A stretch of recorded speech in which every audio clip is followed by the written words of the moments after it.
Let's Get It, where we attack today's local or national hottest sports topics. I'm your host, Randy Dutkin, and let's get after it.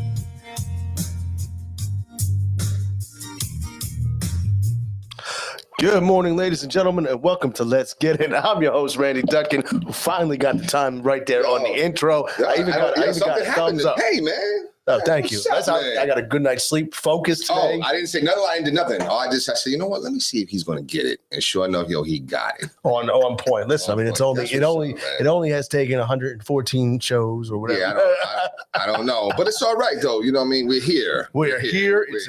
It is. It's a beautiful Sunday. Absolutely. Got some good show ahead for you guys. Once again, I'm Randy Dutkin, and we got Marcus Borg and Jason Bryce as usual. And we are going to be welcoming Coach Aaron Chrisman from Kingsway High School on a little bit to join the show. But as always, before we get into everything, I always love to check in with everyone. Coach, how you doing this morning? I'm doing well, man. The weather's turning, which I'm enjoying. My daughter has her first softball scrimmage this afternoon, so looking forward to that. And as long as this weather stays, I'm okay. Okay. Yeah, the only thing is I was actually thinking about that yesterday. I went out for like a good long walk, enjoyed the weather, and then I looked at the forecast for this week, and it was kind of back to. But it didn't say 40s. It said 50s, so I can do that. That means we're getting there. Yeah, that means it's starting. We're on our way. Yeah, right. Starting to turn. Right. Yeah. I can agree with that. Agree with that. But I mean, again, like we always joke, this comes from the guy with the AC on in the middle of January. So, have mercy. Jay, how are you doing? Jay, you know what I really like this morning? I really like this hat. Sixers hat. Yo, listen, I appreciate it, man. I'm a big Spectrum guy, big Sixer guy, but I have to be honest with you. I brought some hats. I even brought a sweatshirt too. It was hot. You know what I'm saying? But my experience down there was not a good experience. And why's that? I mean, I've been going to Sixers games since like 82, 81. You know what I'm saying? Never always been a great time. Always been like a little kid in the candy store, right? But this time I went with my students and it was just I want to say it was a terrible experience because you know what? The kids, we know how to make it do what it do regardless, but terrible experience. And I have to shout out the ticket sales lady. Her name is Chelsea Herman. Okay. My school, brought almost $2,000 worth of tickets. Ooh. Almost $2,000 worth of tickets. Right. So it was like an HBC, a shout out to all the HBCUs out there. It was an HBCU college event that they do where you have like a panel, which will be consisting of people that have gone through HBCUs and had success, speak about the benefits of going. And then you had like some giveaways and trivia. And then you had a college fair with a whole bunch of HBCUs. Then on top of that, if you wanted to, you could purchase a ticket for $50 to go to the game. So that's out for everybody. So I'm like, oh, wow, that's a great deal, right? So I said, I told my man H, shout out Ace from School Base. I told him about it, whatever. And, he's like, yo, we got it. Yo, listen, I'm going to buy like 30, 35 tickets. I got you. So good. Buy the tickets. We get the tickets. Everything seems to be good, whatever. We get there. We're like, okay, yeah. We got to go up on the elevator. Oh, we feeling special. You know what I'm saying? Ain't never been on no elevator we've been on the escalator, but ain't been on no elevator. I've never been in You know what I'm saying? I'm like, wow. They're like, yo, you got to go through the VIP doors. We're like, oh, shit. You know what I'm saying? Get up there. Got to check into my man. He was like, I said, yo, where's the row at? He said, no, there's no row. Standing room only. Standing room only. Oh. Now, what kind of common sense? First of all, how do you dupe me and we buy tickets and you never mention that it's standing room only? Like that's almost how does that work at the game? I don't think where. So it's like the Garden. I went to the Garden a couple of weeks back. Remember I was telling you, I said we had a ticket, but then me, Aloe, and Ransom, we were able to kind of go like upstairs on this little area. It's like a little bar area. And it's nothing but like little bars and snacks and whatever. And then you got bar stools that you just like kind of sit down and lean over or stand or however you want to do and look down. You know what I'm saying? And that you enjoyed. You said that was good. That I enjoyed because I was with Aloe and Ransom. Right. Grown men. Yes. Where we're sitting there having sips, double shots, we chilling. 35 kids and I'm chaperoning. That's not a good look because we didn't have no seats, bro. We stood terrible. and walked around the whole time, or they got these lounge chairs that are very comfy, but they face that way towards the TV screen, the Rivers Casino. Now, I'm not saying that it's a whack location, like, because if, like, let's say we all went, right? Oh, we be vibing. It's cool because we drinking. 35 kids, that's not. For a school bus trip? Come on, just think about it. So my thinking is like, well, why would you, first of all, that's how hard up you wanted to get that sale. That's what that was all about. Because to me, when you're in sales, you're thinking about, you know what, I got to get my sale, but I also want to satisfy the customer because that's what's going to make me have the relationship for you to come back. Yeah. You know what I'm saying? Like, okay, look, I want to make it a good sale where it's good for me and good for them too. So I'm asking her about four-wall stuff, and I'm thinking about getting a suite box, even though it's like $5,000. That's not happening. But we could do something else where she was excited for a minute. No, but she was like, no, she said that we could get a bunch of group tickets up in mezzanine for like $35 a piece. So I'm like, okay, then I could buy a bunch of them and then have like a four walls night or whatever like that. So now, as we have that conversation, you just automatically think that for the HBCUs, you got like a section in mezzanine, because mezzanine, even though it sounds like it's a nice word, this shit is way up. Yeah, that's just a fancy word for way up. Way up, right. You know what I'm saying? So I'm like, okay, we good. But when I couldn't believe it, yo. I couldn't believe it, man. Yo, listen. But shout out to the building manager, Emma something. Shout out to her. And I knew she was a gangster. And what I mean by a gangster is, you know how you see everybody else walking around. I'm asking this person. Oh yeah, Mr. Bryce, no, yeah. They come up. We're gonna come see you. They came and saw me. The dude was like, oh, I know. He said, I know she told you it was standing room only. How you know? I'm sorry, was you on the phone? How you know? How you know what she told me? First of all, we never spoke. We was through email. So how you know that she told me? Here go the emails. How you know? You know what I'm saying? So, you know, and I hate little whippersnappers that try to come at grown men, okay? I'm a shark with this thing. He like 25. You a baby, bro. You know what I'm saying? So, you know, back and forth. But this one lady, she had the white coat on. Everybody else was in blue. But she had the white coat on. So she was letting everybody know I'm the head, you know what, in charge. You know what I'm saying? But she was very nice and kind. And you know what I'm saying? She was like, yo, you know, we're going to try to do something. Like, she was the only one to handle my issue, like really handle it and follow up. And that was midway through the third. Wow. But did she do anything for you? I got an email, call, you know what I'm saying? I'm tagging her in emails. I say at the very least, yo, I tell you what, because you ain't giving us no bread back. Right. You know what I'm saying? Yo, comp us 30 tickets somewhere. Comp us another game so my kids can have it. We're talking about kids that have gone through different things. You know what I'm saying? This is school-based youth services. So they got different family concerns, challenges and whatnot. Yeah. And this their first time going. Some of them, they had no other opportunity. This their first time going. And you got them standing? Come on, dogs. Like, yo, you don't do that. Not for a sale. You don't do that for a sale. Like, common sense should have told you, like, oh, wait, we ain't coming on no coach bus. They on a school bus trip, blah, blah, blah. Yo, let me put out a section. Number two, why you don't even have a section for, if this was like an HBCU, like I had to ponder on it. If this is like an HBCU block, right? It's a block that you're selling because this is like, you're selling to the whole tri-state area. So you're going to have a block of seats. Why you putting the HBCU people in standing room? I'm just saying though, like, why you even doing that? Why we couldn't get a section? Everybody else got a section. When you look at all the stuff on the Jumbotron, they ain't sitting up top. They ain't standing room only. They got sections. How come we don't get no section?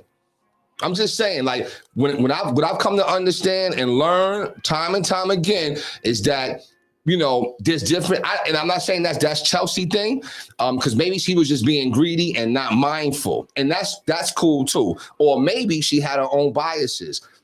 Who knows? I'm just trying to bring the large picture. Like my man Loaded Lux said. I'm just trying to give you the larger picture. That's it. I didn't like it. No. And you can tell I'm still fired up even thinking about it because the whole night I spent trying to handle this issue. So I finally got a chance to sneak in a seat at Revolutionary Row. which is pretty decent, I would buy a ticket there, even though that shit's way up. I like playing like that. You'll play 2K? You play 2K, Coach? It, yeah. All right, so what angle do you like? You like this angle? I like it's like almost on an angle. Right. See, I like skybox. Oh, no, I can't. See, I love that angle. And maybe because I'm blind, bro. You know what I'm saying? So I like being able to see down. It's just better visually for me. So me sitting up in that revolutionary row, that's what it reminds me of. It's like it's the skybox view. So that's cool. So I rock that. So I sat down at the 7-minute mark of the fourth quarter. I sat down. But you got usually when the Sixers are getting ready to blow their lead. Right. Yeah. Right. But I saw some of my kids sitting over there. So I'm like, oh, you know what? They done found some seats or whatever. So I'm like, oh, excuse me. So we having fun. We taking pictures or whatever. And then I get the call. And Vivi was like, yo, we're going to try to head out now and beat the traffic. Oh, no. So from 7 minutes to 5 minutes is what I enjoyed the game. So we left at 5 minutes to go. That's what I'm saying. That's what I'm saying. I've never had that experience. And I've been coming there since I was a little kid. You know how your parents or somebody, will pick you up from school and, you're like, damn, why are we getting school early? Why are we getting, we just get in the car. Oh, okay. We get in the car, back seat. Of course, you coming from school. What you going to do when you get in the back seat? Sleep. Fall asleep, yeah. As soon as I fell asleep one time, it's a true story. It's what I thought about. True story. As soon as I fell asleep one time, I woke up. We're going up this bridge and it was like this. And I'll never forget, the thunderstorm came and that rain, oh my God, my father couldn't see. It's crazy. And it's the same angle as coming from the Walt Whitman Bridge. So that's the vivid memories that I have. That's how vivid this thing goes for me. Okay. I remember coming from school, Staten Island, PS 16, and then waking up and we're on the Walt Whitman Bridge, seeing Philadelphia. You know what I'm saying? Spectrum and blah, blah. So that's how long I've been going to games, bro. This is my worst experience. Cool. Worst experience. I've sat in the top row of the game and had some of the best experiences. I think it had everything. It had all the impact. You got hoodwinked and bamboozled. That's a great word. Hoodwinked. Yeah. Right. Duped. Yeah. Chelsea Herman. No. I gotta shout her out. I have to shout her out. I have Chelsea, to. I gotta shout you out. You got some explaining to do. I gotta shout you out, yo, because that's foul. You know what it is, especially because when you're dealing with kids like that, you make sure they get a good event. They make sure you make sure even you hook them up. Like you make sure that like, oh, you guys are the winners of today's T-shirts or something like that. Who would spend almost $2,000 to stand up? No. Who would do that? And I don't know if she probably works on a commission or has to make a certain. Of course, you know that, right? And I mean, anybody. Think about it. If I was a salesperson and they were willing to give me $2,000, I would be like, wait a minute, yo, listen. I'd be like, yo, you know what? I already know I'm gonna eat off this sales, right? But check it, yo. You might want to be comfortable with these kids. You know what I'm saying? Almost $2,000 sitting, not even we standing, bro. It just wasn't good, man. It was not a good. Shout her out. I have to shout her out. Well, and the other thing too is you got to think about if I hook these guys up now, and they get a good experience, they're going to come back and do it again, and so later on down the line, I'm going to get myself some sales. Yeah, any school group or group like that, you have to take care of them. Like schools don't end. There's going to be the same group of kids next year. Same group of kids next year. Like, you just got to be smart. And then next year, maybe it's like, oh, you know what? We do the ninth grade trip, and then we do the senior trip. Right. So, I mean, there's so many things you got to look at. And if you've ever been in sales, it's like, I'm gonna cut you something now because I know you're going to get something in the long run. Right. So, well, I mean, that's a shame, man. And it was a good game, too, on Friday. It was a great game. Like, the energy up there was like phenomenal. You know what I'm saying? And like I said, it's a vibe. I'm not going to sit there and say it's not a vibe because it's cool. You know what I'm saying? Like if we were going, let's say it's just three of, you know what I'm saying? We hanging out because there's ladies up there. It's something that, you know what I'm saying? That, you could just vibe, you know what I'm saying? But there's drinking going on. There's that drinking going on anywhere, right? Yeah. But that's more of like, we at the bar. Right. You know what I'm saying? There's different levels of drinking when you're at the stadium. Yeah. There's the people that are certain areas and they're sipping little clubs and something and then where you said you were at, it's like people are there to enjoy the game and entertainment. Right. And but it's different drinking up there because that drinking doesn't constitute you having to walk up and down the steps. Right. So that you're mindful when you're drinking, like, you know, I don't feel like having to pee no more, man. I'm tired of going up and down these damn steps. You know what I'm saying? Oh, absolutely. So you're mindful of that. You know what I'm saying? But on that level, it's Drink City. Keep it going. You know what I'm saying? I think about it too, like when you were younger and like you would run up and down the steps, no thought or at all. Now I wouldn't even start to do that. I would be like so scared to start running up these steps and I would be right on my ass. Right. So it's all good. It's all good, man. But yo, you know, like I said, doing well, trying to do my thing. Very good week, very busy week, man. Very busy week. But we got through it, so thank God, man. I shout out one of my work partners. She got the school counselor, Salem County Counselor of the Year. So I had the honor of going out there and speaking on her behalf or whatever. So that was a good look. Awesome. Yeah, so shout out to Cloudy on that one. Was able to see my man Allo's last day. He'd been at Penns Grove 15 years, so he's venturing on to a new opportunity. It's a good friend of mine, good guy, man. I've come to know while I was there at Penns Grove or whatever, good dude. And he's moving on to his new opportunity. So excited for him. You know what I'm saying? Like, the things that he's about to be doing. Shout out Mary Flanagan. Like, she got a new opportunity. Like, all these different people. It's like getting new opportunities, man. So, I just feel, kind of happy for those things. Those are the things that kind of bring joy to me, that people are doing well and progressing. Yeah. Two more shout outs real quick, if you don't mind. I want to shout out Kyle Goodson Jr. He's doing an event. It's coming in June, though. He does a lot of community events out there in Penns Grove and whatever. So he's doing like a basketball tournament or whatever out there. So, I wanted to shout him out. He just hit me up just now and, kind of was telling me like, yo, yeah, he's doing it again. So, shout out to all those young men out there, those young kings out there doing great community work. What's the age bracket? Like, what, a 3-on-3 or what? I think it's 3-on-3. Okay.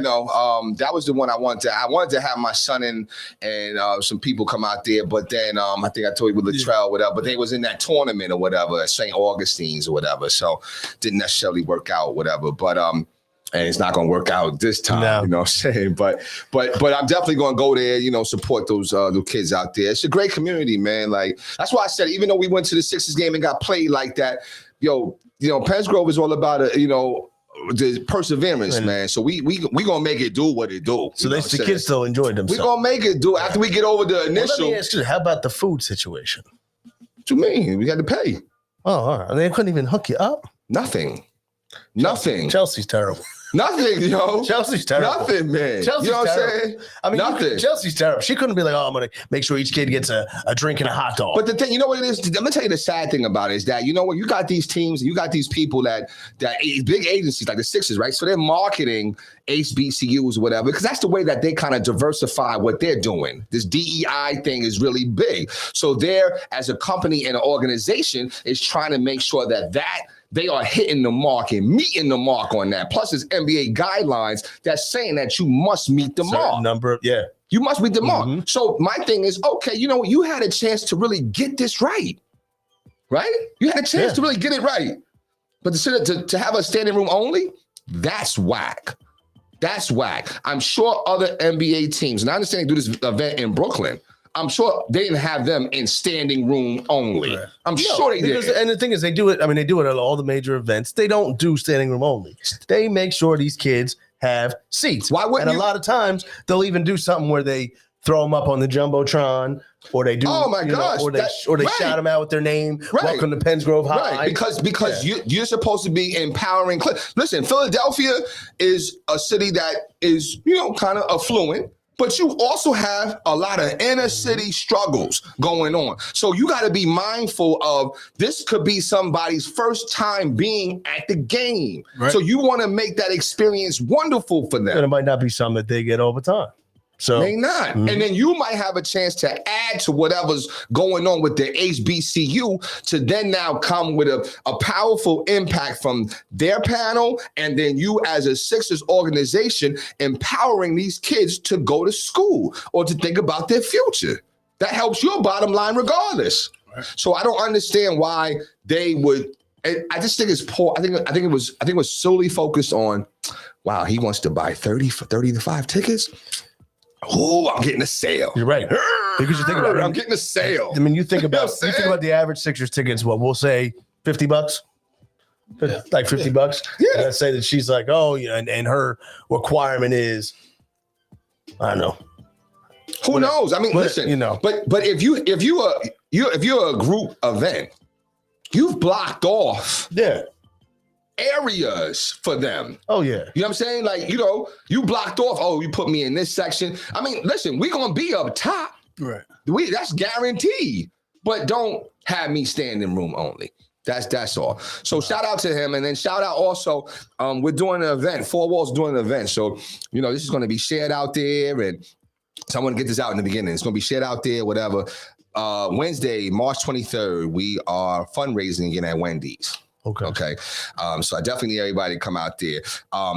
Those proceeds are going directly to the Still Strong Foundation. I don't know if I told you that. Did I tell you about that? Is that about Devin? Is that the Devin Still? The Devin Still Strong Foundation. So we want to go ahead and fundraise for them. And there's not a conflict of interest, I don't think. It could be. I don't know. Somebody out there, my lawyers, and there's a lot of people out there that's screening me already for say conflicts of interest and stuff like that. But what I'm doing, I'll be honest with you, my son is the recipient of this year's Devin Still Strong, Leah Still Strong Foundation's recipient award winner. Okay, so for his perseverance, whatever. So, I felt it only right to, to kind of join in the cause and use whatever resources I have to be able to, kind of fund, kind of get to that. You know what I'm saying? Of course, like I told Lady Miss Trisha, I don't have it like y'all have it on that big macro scale, but every little bit helps, you know what I'm saying? Yeah, so we're able to, kind of just give like a contribution or whatever. So whatever we get at Wendy's, I'm going to personally match. So then, what I'm saying, that's a nice amount that we're able to, kind of give to, awesome. to cancer I'll research. big size my meal. Oh. I'm just saying, I'll do my part. My guy. I thought you was about to say, I throw up 100 or something. That's what I thought. Look, I got stuttering. He said, no, I'm a biggie size. Yeah, and I'll add a Frosty. That's all good. Yo, listen.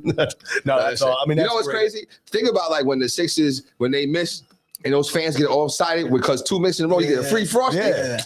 Shit is 99 cents for a lifetime for a year, man. Not even a lifetime, but for a year worth of Slurpees. I mean, slushies is 99 cents.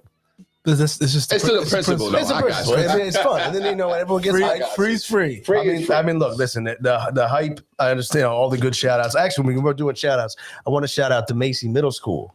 Okay, all right. And my niece, Mia, they did their play last night. Shrek Jr. was that the sounds show. Dope. It actually was awesome. That sounds dope. It was. Shrek Jr. Shrek Jr. Yeah. Wow. And it was awesome. And those young men and women I put on a great show. That's awesome. I mean, they had some young ladies singing, unbelievable work, and those you could just see that was actually the last show of the weekend. They had done 3 shows in 2 days, so a lot of work for those kids and the teachers. And just shout out to DeMacy Middle School, my niece, who just did a phenomenal job on that play. That's got cool. you. Yeah, got and you. it was cool seeing like because sometimes you go and see the play, it's whatever, it's something, but to see like a cool story, and it's funny because, like everyone, my parents, knock on wood, God bless them, they went and they saw the show, and we told them, listen, if you watch Shrek, everyone in that building had watched Shrek before. And they said, watch Shrek when you're home so you understand what's going on. Right. And they never did. And my brother said, he turned to him and was like, I want you to know you're the only 2 people in this auditorium that had never seen Shrek. That's funny. So, and my brother said that my niece came on stage, my mom's in the back. There she is, Rich. talking loud. Like, so, but a great job for those kids. I don't think I've ever seen Shrek. You never saw Never Shrek? seen Shrek? I don't think I've ever saw it like in its entirety. Like I know that was Eddie Murphy the donkey. Yes. Yeah. So I do know that. Yeah. I mean, it's funny though because I might have seen it though. I might have. I'm not sure. I might have. I seen one of them. How many is there? I think there's like 3, but I've seen one of them. To me, the original is still the best. Who was the princess? The princess was like a donkey too, or she turned She was into an ogre. an ogre. Yes. She turned into an ogre. Yes. Is that the first one? Yeah. Yes. Okay, that's the only one I've seen. Yeah. And Okay, I've seen that one. So, but no, it was good. It was good. It was good. Okay. So, shout out Chelsea Herman again, though. I mean, my goodness, yo. You know what I'm saying? I'm sorry. I'm going in, yo. I can't. That's the title of the podcast. Yo, Chelsea Herman. Word. I mean, I might just when I repost it, I'll be like the Chelsea Herman podcast. Oh my God, yo, I couldn't believe it, man. And then she wouldn't take she wouldn't take the calls. They kept getting in touch with her. Nobody never came through. Nothing. Like she played me off. You know what I'm saying? Played me off, yo. I ain't like that, man. I did not like that, yo. Well, we'll see. I mean, I can see if I can find her on Twitter. You know. Yeah, whatever. Like, yo, I'm coming at her. Emails is coming. I promise you, emails is flying off, yo. Flying off. You cannot do that. You can't do that. Not to. I didn't enjoy the game at all, yo, because I was so frustrated. Like, yo, I gotta advocate for these. You're not gonna do my kids like that. Right. F that. You're not doing my kids like that. You wouldn't do if it was my money, I'd have turned up really in there. You know what I'm saying? But because I'm working, right. You know what I'm saying? And I'm like, nah, I'm not even gonna try to go like that. So it's all good though. But anyway, what's going on, man? I know Randy happy as hell with them Phillies though. Marcus, apparently you happy too. You put I started doing a thumbs up on your story here, man. I'm promoting the show. I know what he was doing. I knew what he was doing. I said, oh wait a minute. I did not. I meant to say it to you yesterday. I didn't know that you were a Phillies fan. I was laughing too. I said, Marcus, I appreciate what he's doing. I was waiting, but they had some strong moves. I will say this though about these moves. I've heard of these guys. Okay, all right. That means something. That means something. Okay, because I don't know much. I mean, I know the top guys in baseball. Sure, but I don't know, Randy will be like, "Oh, that's a strategic move." Like, I don't get all that. I'll be like, "Yeah, we got what was the guy? Who's that bum last year that you loved? I know. I was just saying. Wait, the guy I was hype about him too. His name Richie? No. I know. Why am I'm drawing a blank? It was our reliever. And I was like, a big signing by Archie Bradley. Yeah, I had never heard of Archie Bradley. Archie. Right. I've heard of both these guys that recently signed. Castellano sounds familiar. Where's he from? I mean, that sounds like. He got to be good with that name. He's been solid. And he was from the Reds, and then he was with the Tigers, and he's a good bat. Schwarber's a nice bat. I mean, the thing is, they're going to mash, but they still can't field, and the pitching suspect. So, I can't get too excited. But who's starting? What do you mean? Who's starting? What do you call it? Who's starting? Opening day. Opening day. Probably Zach Wheeler. No, he won't be starting. So, who's going to be starting? Starting is the ace. No, Wheeler's taking that job over now. Think so? Yeah. Okay, we'll see. Yeah, I see it. Well, with that said, we're gonna bring Coach Chrisman on in just a minute to join our show. Absolutely, it's all good. Oh man, it's all good. But no, I mean, like I said, they got the good rotation. They don't have a great rotation. The bullpen's still sus, but we went and got an old New York guy, Yoris Familia. He was a Mets guy. Yeah, well, he was a pitcher. He was his closer. Yeah, well, he was a bum. I was excited when the Phillies were facing him because I was like, okay, we're not gonna have a chance to come back. So he wasn't like he was never like what's his name? He was never like what was my man? Benitez. Oh, Armando. He wasn't like that. Yeah, but they was starting to become familiar with him, though. I would say familiar was becoming familiar. Oh yeah. So I will say that. You know who used to eat up Benitez? Pat Burrell.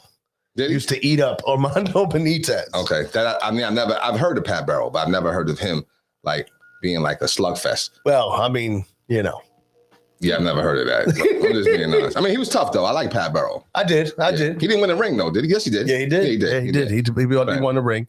So it's funny. I'm actually going to be seeing the Yanks and Red Sox in Fenway in July. Really? Yeah, that's good. I'm hyped about that. That's good. I don't like that for you. Why is that? Because why did you have to go to Boston to see them? Like, why couldn't you go to New York?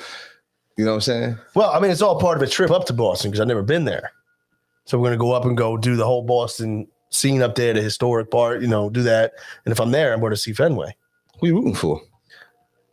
I'm going to root for the Red Sox. Exactly. That's why you win. Yeah. I mean, I'm not going to, Oh, my God. I'm not going to do that. I'm going to root for the Red Sox. Really? Why, though? Because I mean, you know what? According to the New Jerseyan perspective frame of thought, New York is closer than Boston. But it's not about haven't we, I'm just saying. But you know, here's the difference. You guys think in proximities. So I just wanted to, you know, you would but I guess that's a tough one because I just try to bring a larger it has nothing to do with the proximity. It has to do with not liking New York teams and not liking Boston teams. Yeah, I mean, in that situation, like I don't have anyone that Well, which one do you have a more disdain for? I'm more disdain for the Yankees. Red Sox have never beaten us in a World Series that I cared about. So I'm still going to root for the Yanks. Okay, but what I'm saying in general, I have more disdain for the Yankees. You have more disdain for the New York fan or the Boston fan? Well, see, that's different. I respect the Yankees. I do. I like the Boston fan. You're lumping in the Patriots. You know, I'm just talking about. We're talking. Well, when I talk proximities, I'm talking areas, right? That's what you guys talk, right? You guys talk proximity. Here we go. Always. No, I'm just saying. No, it's not navigating. Okay. I'm just saying, right? So, who do you have more disdain for, the New York fan or the Boston fan? Coach, you have more disdain for New York. Okay, I mean, no. I went to school up there. Right. There's even more perspective I was going to add. Right, he went to school up there, so that's a little different. I mean, but wouldn't it because of the proximity? Wouldn't you have more disdain for the people that are closer to you? Because that's more of like a rivalry, more of a like. Do you know what I mean? For example, let's take it in high school. Like you have Eastern, you have Cherry Hill East. That's like a rivalry. Those two schools don't like each other. Sure. Now, if you add, I don't know, give me another school, Washington Township. Right. Eastern's not gonna. If Cherry Hill East is playing Washington Township, they're not gonna root for Cherry Hill East because it's closer.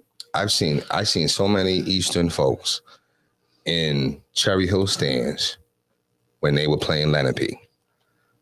That's weird. You saw it though, right? I was no. Okay, that's not normal. I don't know. No. I'm just saying because it's proximity. I was rooting for Cherry Hill East. I mean, we still versus Lenape. You know what I'm saying? You have different perspectives. Yeah, true. Okay, true. But more of regional. You know what I'm saying? I'm like, okay. And plus, that's your guy, right? Yeah. So, you know what I'm saying? I'm like, okay. That's what I'm saying. That's different. So that's a different bias. I get that. I just think that why would you have more disdain for the New York fan than for the Boston fan? Well, like Philly fan or for the team? I was going to say for the team. Oh yeah, for the team. I said for the team. The actual for the team, but the disdain for the teams. I don't know because I've had more direct impact from New York teams. See, I think that the people in this area hate Boston more than they hate New York. Thank you. I think just because of the Sixers and the Patriots, or the Celtics, the Patriots, the Red Sox. I believe, right? I think that's true. Right. Yeah. So that's what I'm saying. Like, what's up with you? That's my choice. That's my choice, and I'm sticking to it. It's all good. That's my choice. You know what? Yo, listen. I was shocked. And this is where I say, you know what? Philly fans, they're good people, man. They got good hearts. And when people go off on the Philly fan, I'm now going to be like, yo, chill. Even though they threw snowballs at Santa Claus and they did all that. Batteries, right. So I'm like, yo, chill. You know what I'm saying? Because you didn't do nothing to AI when he came into the Wells Fargo Center with a Boston Red Sox hat on. I know. That to me, I'm like, yo, how they not booing him? I'd have booed him. I think I could do it. If he was in New York and had on a Boston anything, I don't care if he was Clyde Frazier. He'd have been booed. Because actually it's disrespect. But I get that he owns some of the team. Matter of fact, let's even go there. What's the team how about this? What if? Who's a Philly great that's loved? Brian Dawkins. Brian Dawkins bought interest in the Dallas Cowboys. Oh, that'd be horrible. Will he still be revered? I think he would lose some credibility.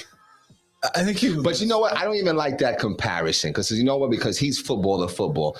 Allen Iverson was basketball to baseball, right? So let's go. Let's go. Bryce Harper. He doesn't have the same clout. Oh, your boy does. Who's your boy you love?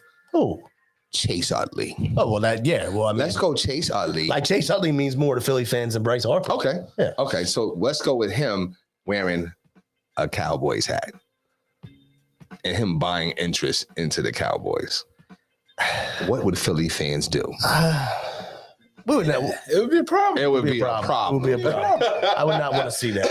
But it just speaks to AI's legacy here in Philadelphia, right? But I was shocked that he didn't get booed. Oh, yeah. It also, I mean, yeah. But I think that's happening more and more. And I think it's showing you that the athletes who are revered in their cities, sure, it ain't that deep to them. Like that love that they get. Right. There's understanding. It's like Dwayne Wade. Right. He's Miami through and through. Right. But he now has a big stock in Utah. Right. You know what I mean? Right. And he's out there helping Donovan Mitchell, and he's out, and you don't see him nothing to do with Heat anymore. But you know what? I think there's more understanding. Like, okay, he's doing his business thing. Right, and that's what I'm saying. Yeah, like, so it's like. But do you think Philly would be understanding? I'm saying no. I don't even think New Yorkers would be understanding. If they showed up with that hat on, there would be a problem. I think it depends on the team. So same thing, Chase Utley, same exact scenario. Okay. But he goes out and the Chargers. Nobody cares. Yeah, nobody cares about that. But Dallas. Yeah, That's a problem. Yeah. So that's what I'm saying. So anything Boston and Philly is a violation. It should be a violation. I mean, I agree. But violation. But Dallas is the most hated. Like, you can't do nothing, Dallas. But wearing for Eagle fans, that's just specific to one. That's Philadelphia. For Eagles. No, that's everybody. If you ask Philadelphia fans, who's your most hated team? No, but I'm saying Philadelphia Eagle fans, not all Philadelphia. I disagree. Like if the Sixers fans don't hate Dallas Mavericks like that. Oh no! I'm saying Philadelphia fans hate the Cowboys. Yes, right. Yeah. So, but I'm saying, but so it's specific to just that Dallas team. Dallas Cowboys, correct. Right. But Philly fans hate anything Boston. Anything. It don't matter. Yeah, I agree with that. Right. That's what I'm trying to say. It doesn't matter. But that's also because their teams have been so dominant and have beaten us. Yeah. But except for the Red Sox. Red Sox didn't beat us. Right. No, they didn't. Right. They're nothing really. Never really impacted. But the Celtics, that distinct. But the Red Sox have that. Red Sox had that aura that just nobody likes. But going back to why I would root for the Red Sox, Twin Cities too. I think. Yeah. But going back to why I'd root for the Red Sox over the Yankees is because the Yankees have directly impacted my sports fan history. The Yankees? Yes. 2009? Yes. So they stopped you from winning back-to-back? Correct. Okay, but you already won one. So you're upset because you couldn't win back-to-back. Oh, yeah. This wasn't Yankees' fault. Well, I mean, obviously, they stood in the way. That's fair. All right. Well, it's foul, though, bro. Why? It's foul. Because you're a Yankee fan. I understand. You're going to Boston. How you feeling? How you feeling? Well, I've got to go to Fenway too. As a baseball guy, I got to see Fenway. Do you? Yes. Last time you been in New York?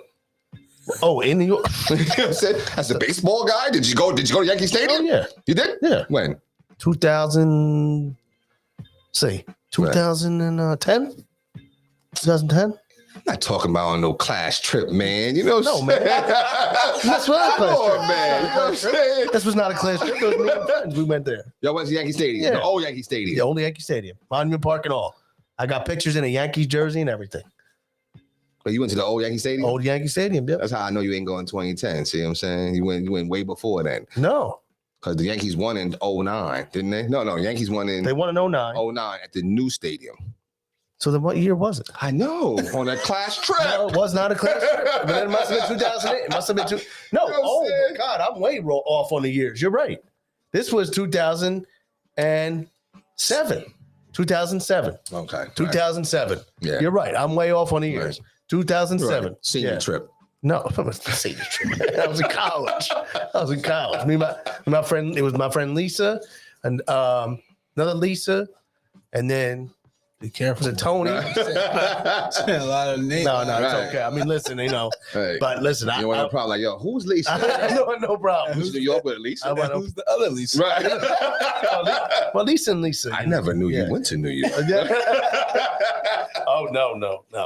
So, oh, Yeah, man. it's all good, though. So, Shout out Chelsea. Hey, go ahead. Man. Go ahead, though. all right, with that said, I think Coach Chrisman should be waiting for us. No. We don't got him, Jay? Nah, we don't have him. Oh, okay. No. I'm gonna reach out to him, but I mean, Yeah. but with that said, so going back to the Sixers though, we're sitting there. I was looking at the stadium standings today, NBA standings today, It's all right. and we sit in the second seed. Oh, here we go. We're good. Okay, All right. we'll go back Finish to your that. thought, though. My gosh, because Well, no, we're all eager now. Finish your That's thought. okay. What I was saying is we got about 10 games left in the season, which I didn't realize that the season was winding down that quickly. It's almost over. You got there. You're sitting in the second seed right now, 3 games back. You've had 10 games with Harden. You're 7-3. There's still issues with the bench. There's still issues with, the rotation. People say, should we bring Maxey off the bench? Should we make some moves? So far, what would you? I mean, obviously, how would you grade how the Harden trade has impacted the Sixers? Oh, that's a good question. I'd probably give it a B plus. Okay. But I'm gonna give Doc an F. Oh, wow. That hurts. I'll give the. I mean, I think it's done what what I thought it was gonna do. I think Harden hasn't been as good as I expected in moments, but I think Doc hasn't done a good job of making it all work. I got you. No, I think I agree with that. But other than that one game, Right. because that's really what we're talking about. That one game. One game he was horrible. The whole team was horrible. Other than that one game, I thought it's been okay.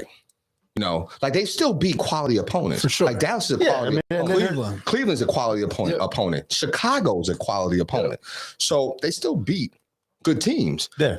But I'll admit though, I didn't like the way they played versus and people think that James is doing a great job of saying, hey, listen, you know what? Yeah, I'm just trying to pick my spots so when to be aggressive, this and that. And he's masking that. Yeah, I think that he might be a step slow. And the fact that I agree. That we're not even maybe a step slow. Let's say the rule change has affected him a little bit, but he's still. Here's what I'll say, and I'll give Coach this credit. I have more an affinity for him in his game than I've ever had before, because he could pass. He could truly pass. You know what I'm saying? And he is definitely, I think he's an upgrade than Ben Simmons. Fair enough. I think he is. Well, listen, with that said, we are welcoming Coach Aaron Chrisman from Kingsway Regional High School. Coach, how are you this morning? I'm good. How are you guys? Good. I know that you're a Sixers guy, so I'm sure you'll have some input. What are your I don't know how much you caught of that, but what are your thoughts on what we were saying as far as the Sixers so far since the Harden trade? I was actually having this conversation the other day with one of my students. We're talking about the Sixers. The thing is it's great, but it's also frustrating. Is you have all these bench guys, and literally their only job is to not get beat on defense and make open shots. I mean, that's really all that guys like Niang and Danny Green and all those guys is don't get beat on defense and make open shots. And I mean, the Nuggets game the other day was they didn't make open shots and they lost. And it was a horrible loss the other day. I mean, I'm sitting there on the couch just losing my mind because there's no reason that a team as good as they are should be blowing 18-point leads at home. So, on a regular basis. Yeah, and it'll be interesting to see. I mean, I think they're definitely a good team, the potential they have. I mean, like I just said, it's the other side of it is you have to make open shots and play good defense. That's all those other role players have to do. But that's kind of up in the air at this point. Like, can they do that? Which is crazy that you're asking that about NBA players, but I think that's what it's going to come down to. Absolutely. I think actually I totally agree with him, because I forgot. You know what? That Nets loss was terrible. That Denver loss was hard too. Denver loss. It was one of the worst losses they've had in a while. Yeah, but I don't know. I just feel like, you know what, that night kind of belonged to what's his name, Bones Highland. That was like his night.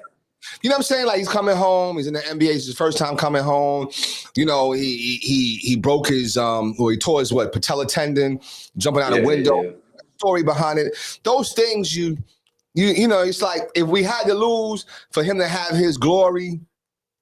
Yeah, I understand it a little bit. I understand a little bit. I mean, I get you though, bro. I get you. You know, I'd still rather the Sixers make maybe 2 more shots off the bench and win the game, but right. No, absolutely. Right. Yeah. Right. He can have his moment. Right. Well, listen, with that said, Coach, you know, we're glad you're joining the show. Obviously, we've been interviewing a lot of coaches from the area and want to get a little bit about your background. Obviously, you're coaching your team right now, your philosophy.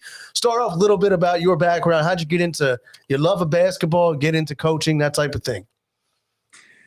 Well, I mean, my family business is basically basketball. So, you know, I kind of just grew up in it. Honestly, to be completely honest, I was never a great player at all. I mean, I played in high school, wasn't that good, was hurt a lot. But I kind of realized later in my high school career that, you know, teaching was something that kind of appealed to me. In my family, we were a lot of teachers. And then I kind of realized, you know, as I was going along, like I could coach while being a teacher. So, you know, in college, I got into obviously, you know, just playing a lot of pickup basketball, but being around my cousin, who was a head coach at Rowan when I was there.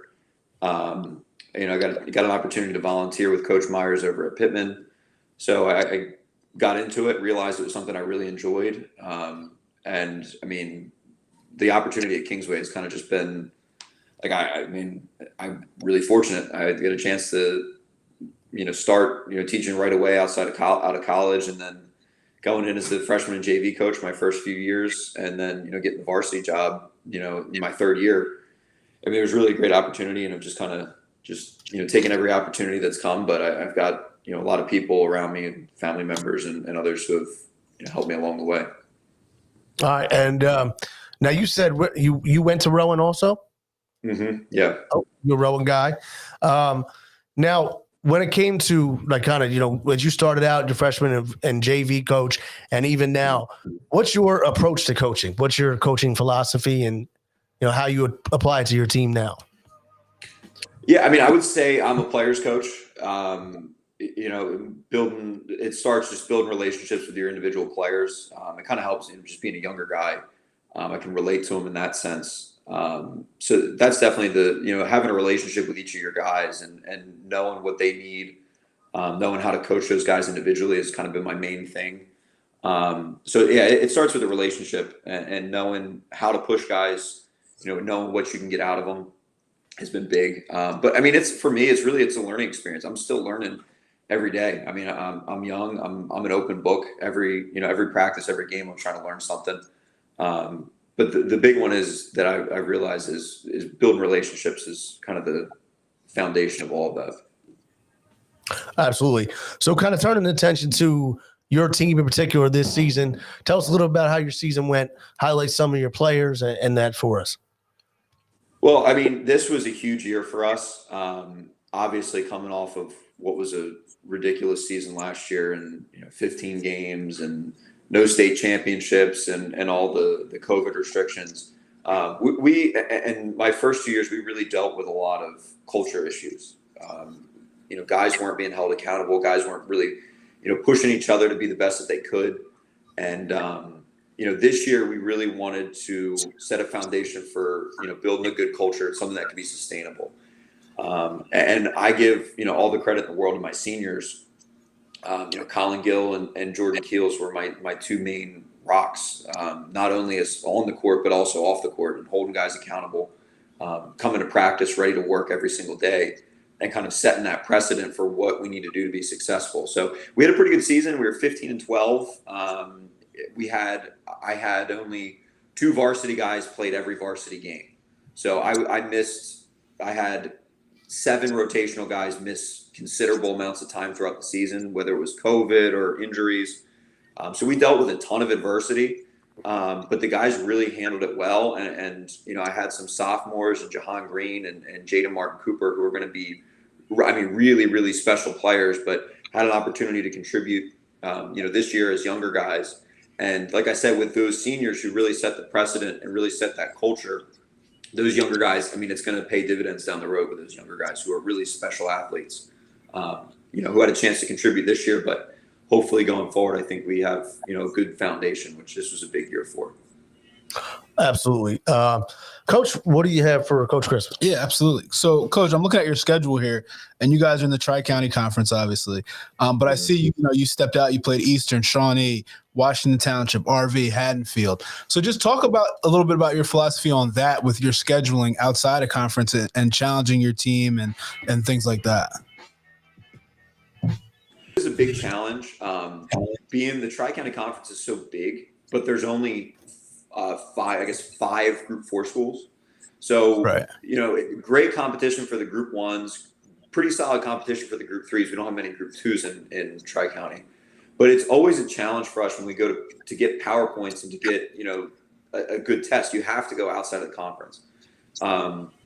We always try to get at least, like you said, Shawnee and Eastern. We play in the Eastern tournament every year, the Christmas tournament.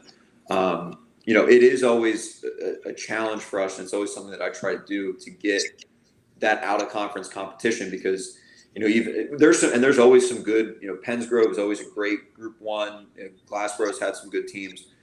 But yeah, to get that competition so that we're ready for playoffs, it's always important for us to go see Shawnee once a year, Cherokee once a year.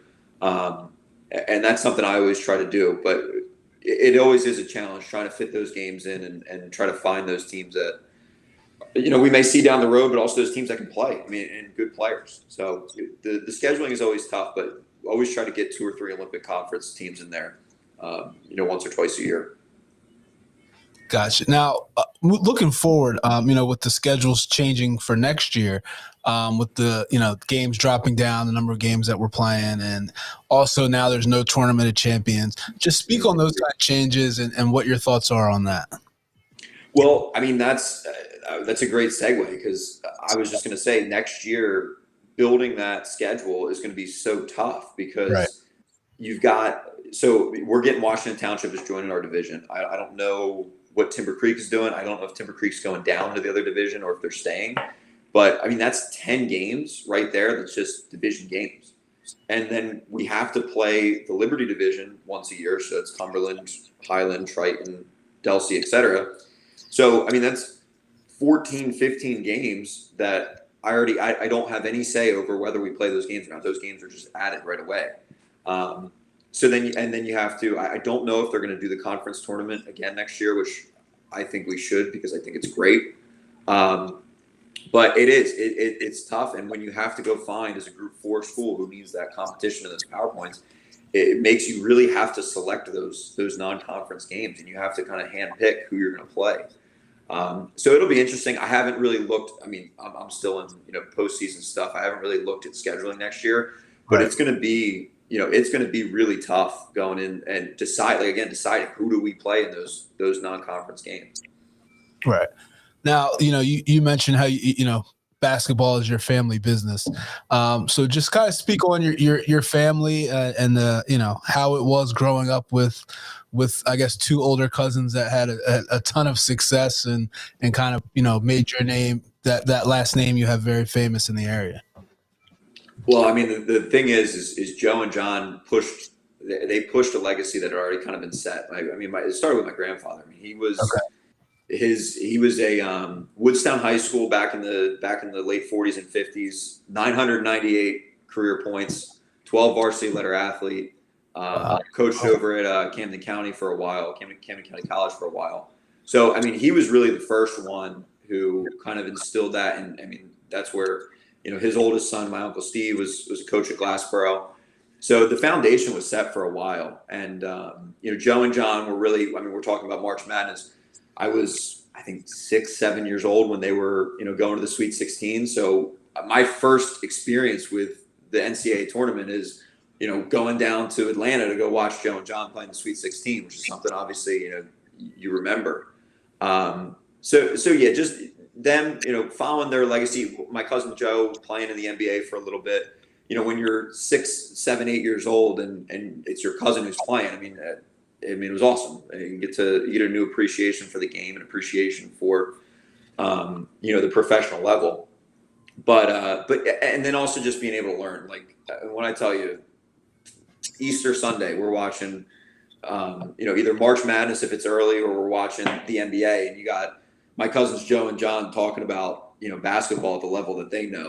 You just you learn a lot, and it was just something that it was always basketball has always been something that's brought us together. It's always been something that we it's all we talk about, and it really has been great to be a part of it, to add to that. To add to that family legacy and just kind of have my own part of it, but being able to learn from them. Like I've been since we've been doing our Chrisman basketball stuff since I was 16 years old. So it just being something and having an opportunity to learn from him, an opportunity to coach from a young age.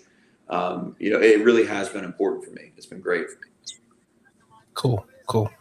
Absolutely. How about yourself, Jay? You got some questions for Coach? I do. I really enjoy watching your team. My son goes to Easton, so you guys did play in the tournament. You guys had a tough guard. I forget his number though, but he was leading number 2. Gil. Yes, he was tough. He was definitely tough. Now, was he a senior or he's a underclassman? He was a senior. Unfortunately, one of the best players I've ever coached. I mean, truly an awesome kid, hard worker. Fantastic player. Yeah, he was tough. He was definitely tough. And you guys had a good team. So I just want to ask that, how did, you said, back on Marcus's question, like, basketball is your family business. How has it been carrying that name? Because sometimes it could be a gift, but I'm sure sometimes, it could be, kind of pressurized a little bit too. So just tell me about how it is just carrying it. I know of course I know you carry it proud, but I just know I'm sure it bears certain weight, certain pressures that come with it. No, it's a good question. I mean, the fact also just coupled with, being as young as I am, coaching in the level of competition that we play in, it is a lot of pressure. But I mean, it's one of those things where there is, I feel the pressure, and I put the pressure on myself, obviously, to win and to do, as well as I can. But it's also just knowing that you have that goes with it is there's a support system. Okay. If I my first year coaching, my uncle Steve, Joe and John's dad, volunteered with me as my volunteer assistant, and wow. Okay. he comes in. And I mean, I just let him run the first couple practices because I just wanted to watch what he did. And he won a state championship with Glassboro, back in the day. And just the respect that he had, every gym we went into, somebody came up to him and said, "Man, you got a great coach on your bench." So there's pressure, but there's also a support system. I mean, the middle of the season, we were going through a losing stretch. I mean, we were 3-6 at one point. In the season, and it was a lot of guys were out with COVID. Guys had just come back. We had to kind of rebuild everything in the middle of the season, and we lost a couple tough games that I thought we should have won. And the first thing I did was I called Joe and I said, "Hey, Joe, we're doing this. We're scoring the ball really well, but defensively we're not playing well. What are some things that you look for? What are some things I should look for to help us improve?" So yeah, there is a pressure, and I think about it, but it's also the flip side is, everybody's we're all proud of each other. Right.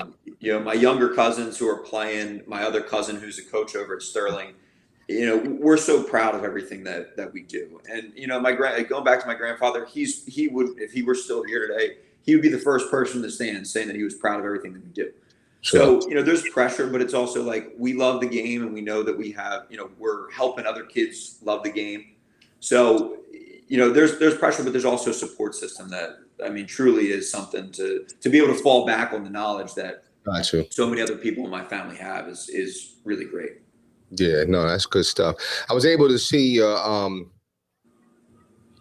he's at Pittman. He's the guard. Elijah. That's Joe's son. Yeah, okay. So he's my cousin's son. Yeah, he's tough. He's tough. Down in because they play Penns Grove, and I work at Penns Grove. So my question is, are you a teacher at Kingsway, and then what subject do you teach? Yeah, I teach junior year history. Oh, okay. So The classic history teacher coach combination. Okay.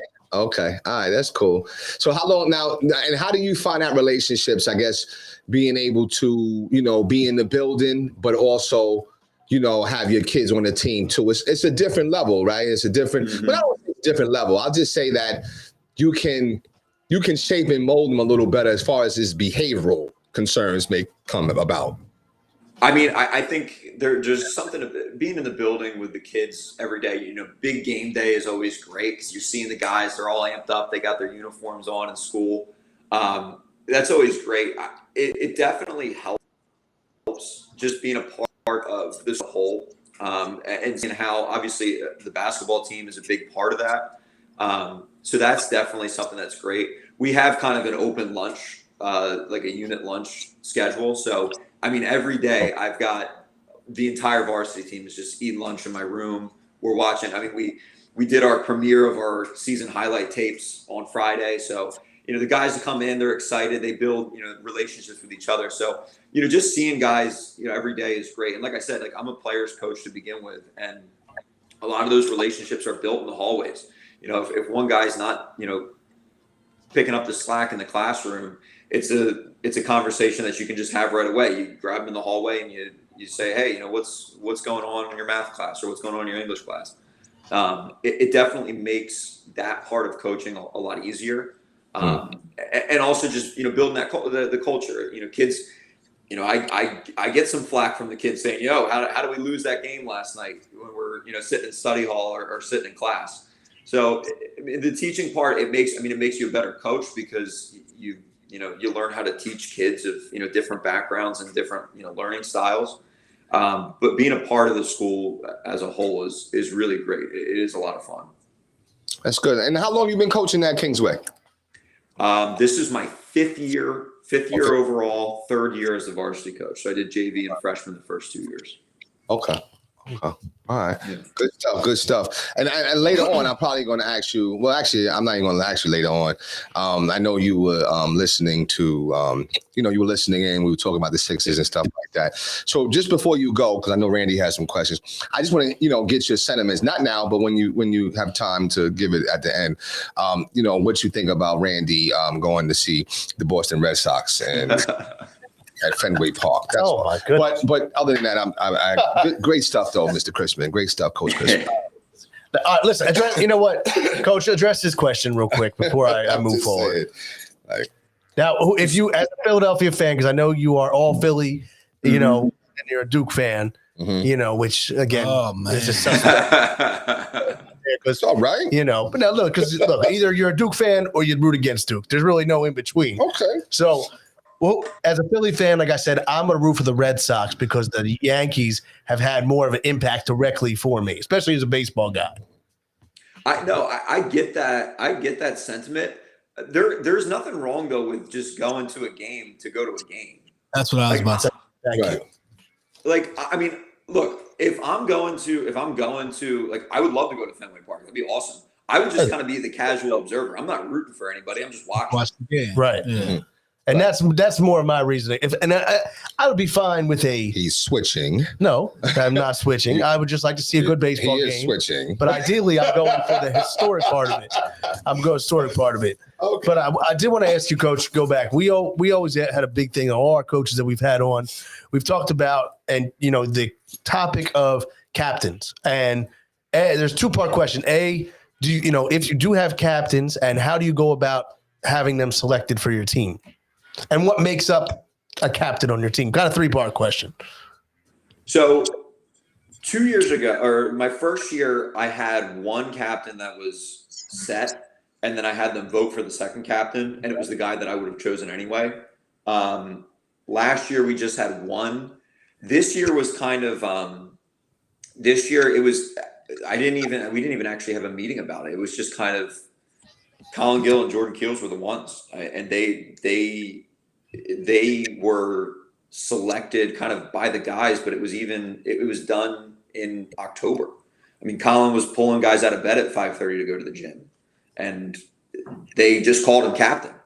So I didn't have to do it wasn't really a formal conversation. It was the guys kind of emerged, and with the guys that I had this year, and Colin and Jordan, they're quiet dudes. They don't say much. They're not in your face, very loud, but they just kind of led by example, and it went.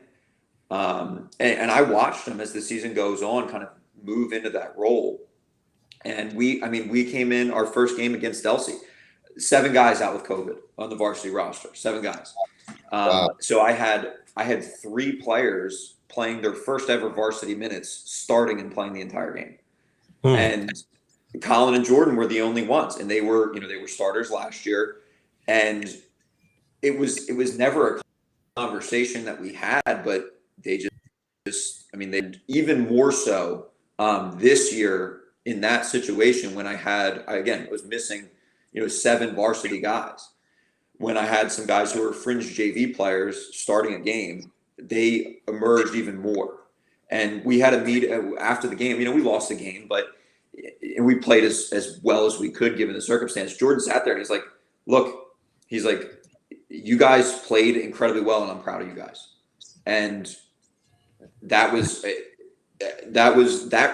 that he gave those guys is something that was leadership.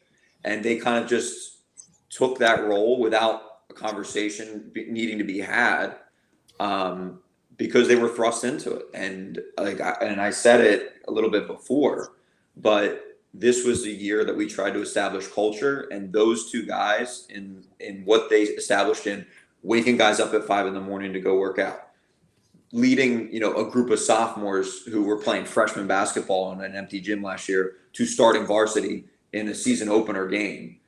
That leadership that they established was, it will be one of those will be the guys that I look back on 10 years from now saying that these guys literally changed the entire culture and climate of our team.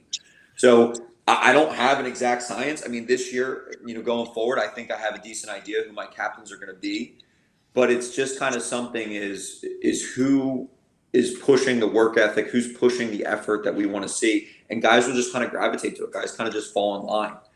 But the seniors that I had this year and my captains this year, and Jordan and Colin, the way that they did it quietly, the way that they just did things the right way, it was incredible to watch, to watch them lead.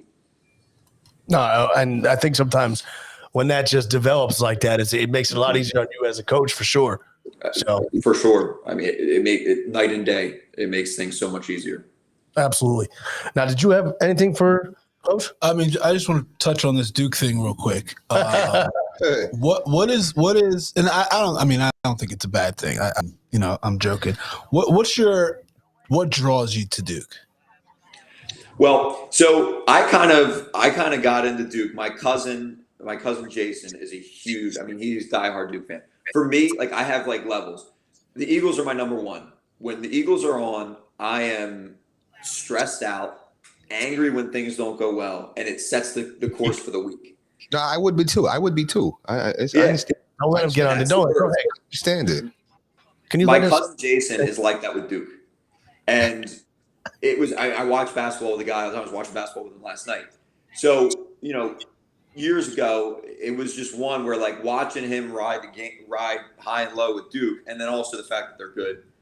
It just kind of pulled me towards it. And college basketball is one, I just like to watch college basketball, the environment.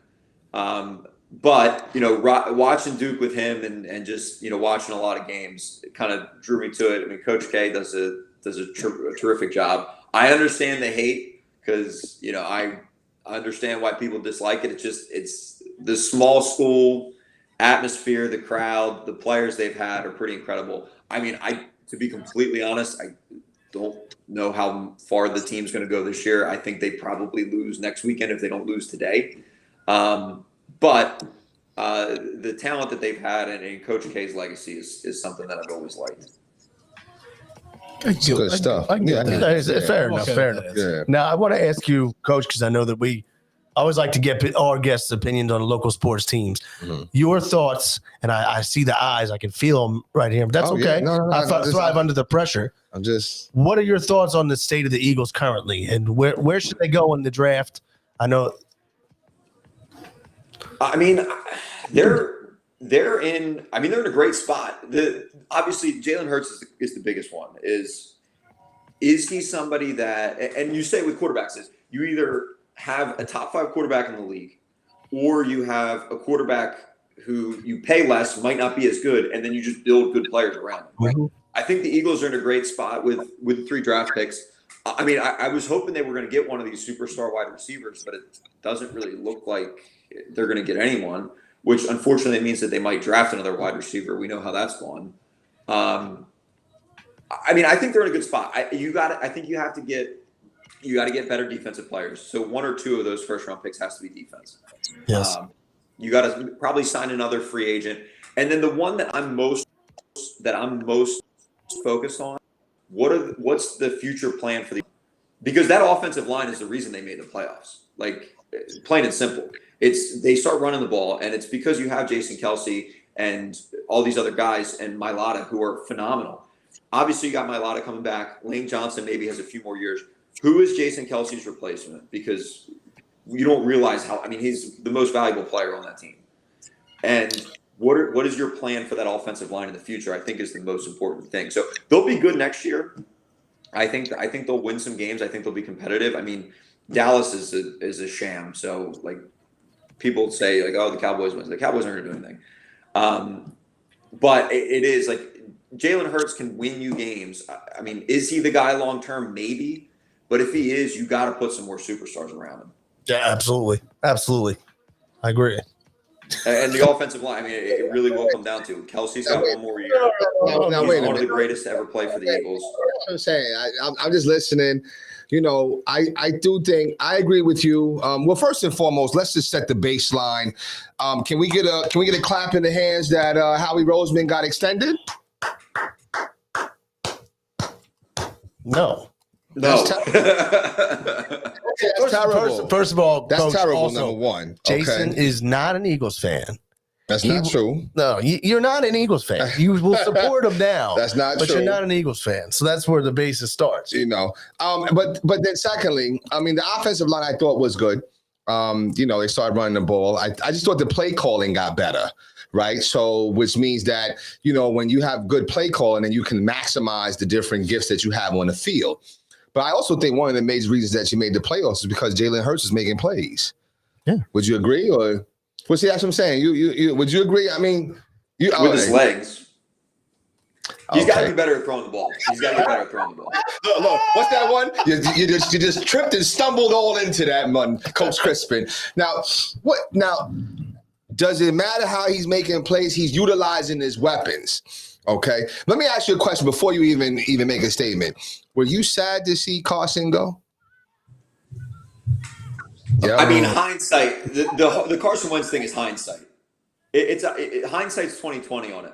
Here's the thing, and this is the Howie Roseman thing, because Howie does a lot of things really well. He won a Super Bowl, but you don't extend a guy to a franchise quarterback deal and then draft a quarterback in the second round. You just don't do it. And again, hindsight is 20/20. Hindsight's 20/20. You're looking back and say, okay, we're probably in a better situation right now. We got the trade, and then the Colts traded him. Hindsight's 20/20. You just, as a principal, do not sign a quarterback to a $100 million deal or whatever it was, and then draft a guy in the second round. And again, we can sit here and say, like, okay, the Eagles are better off for it. They are. But it wasn't the right thing to do. It wasn't the right thing to do. I listen, I totally agree with you. It was not the right thing to do. Come on. Wait a minute. No, hold on. Don't let him get away with this. No, what's not the right thing to do? What he said. Extend. No. He's saying you don't draft a quarterback. He's No. He said you don't sign a guy and then draft. Right. So I'm saying, I agree. You should not have signed the guy. Oh, that's not what he's saying. That is what he's saying. No, that's not what Coach Chrisman's saying. Well, I'm saying is if he knows that Carson's not the guy, what was it between? Because you sign him and then you make the draft. Right. That's what I said. Right. He's would you have signed Wentz to the extension at the time? Yeah, absolutely. But you wouldn't have drafted Hurts. No, wouldn't. Right. Right. But see, that's not. I see what you're saying, Jack. You see what I'm saying, right? I'm saying that you wouldn't have re-signed him. Why didn't you see already that he wasn't worth that money? And I think that's what I'm saying. That's where Howie gets himself in trouble because he makes decisions. But that's not why people are mad at Howie. They're not mad at Howie. He's definitely not mad at Howie for that. No, I'm mad at Howie because he's been a horrible drafter, and when we needed position, I'm mad at Howie because he gave Carson Wentz $100-something million, and he was only worth $500,000. Again, it goes back to this: you mortgage the future for this quarterback. Why? That's the problem, right? Saying, no. I'm talking before the season to go up and draft this quarterback. You had given up 2 or 3 first-round picks for this quarterback. You didn't complain then, right? We didn't complain. You didn't complain because we needed a quarterback. You needed a quarterback, right? He gave you a little bit of success, a moment. Then you gave him the whole franchise money, right? Because he had done enough. He had done enough at that time. Damn, that little bit is enough. That little bit of time. Little bit of time. Well, no, because it's the same thing. It's the same thing as Joel Embiid. Joel Embiid played 30 games and then got a max extension. It's the same thing. Well, You have to give him that. Go ahead. Let coach respond. It is. But I mean, basketball and football, apples and oranges, just because of the position thing. There's 3 strikes against Howie Roseman. There's the whole Carson Wentz thing, which is the most unique situation to begin with, because he has an MVP season, and then Nick Foles comes in and wins a Super Bowl. So you already have a quarterback who is going to be controversial to begin with because of the whole Nick Foles thing. And then once you get rid of Nick Foles, you add another Nick Foles and Jalen Hurts. That was the big one it's a quarterback that you've always talked about as backup. And then you add another backup who was a legit player in Jalen Hurts, and then that whole situation happens. That's going to be Howie Roseman's number 1 strike against him. The other 2 are obviously J.J. Arcega-Whiteside and Jalen Rager, which right. We don't have to rehash it. Like, it's March. I don't need to be talking about it's all good, right? The fact that I think that he's a good general manager because, listen, he's brought you guys something that you never had before, which was a chip. Yeah. Okay, so you have to get your hat off to him first and foremost, okay? Because he brought you the chip. Whatever it is, you can break down. Oh, he's not good in draft, but he's good at free agent. He brought you the chip, so it's all good. My only issue is that you gave all that money to Carson Wentz when you shouldn't have. You had Nick Foles. Nick Foles was the one that brought you the championship. That's why all this has panned out the way it is, because he should have never gotten that money. And I agree. Never. I agree, and I think that's my problem with Howie is that I don't know if indecisive is the right word, because you give him that money, then you draft Hurts, right? Then you fire Doug Peterson, and you get rid of Wentz anyway. So like now you're just like, he's like the fan. He's reactionary, like the fan, because the fan was happy when they gave Carson that money. Oh, he deserves it. He deserves it. The Eagles don't win the Super Bowl without Carson Wentz. They don't win the Super Bowl without Nick Foles. Who was more important, Nick Foles or Carson Wentz? They both played an equal role. You can't make that. That's not I don't think you can have that debate. That's a great debate. I think because at the end of the day, you're saying, listen, which one? You can't even allow your mind to ponder off anywhere. Which one was more vital, Carson or Nicholas? They both are just as equal. No. Okay. No. Can we do that debate? That's a great debate. We can do that. We can do that debate. Nicholas. It's such a unique situation. I'm unavailable. Listen, Coach. I know I really do appreciate you. Good. I really appreciate you joining us today. But and sharing us, about your coaching and your insights on the Eagles and whatnot.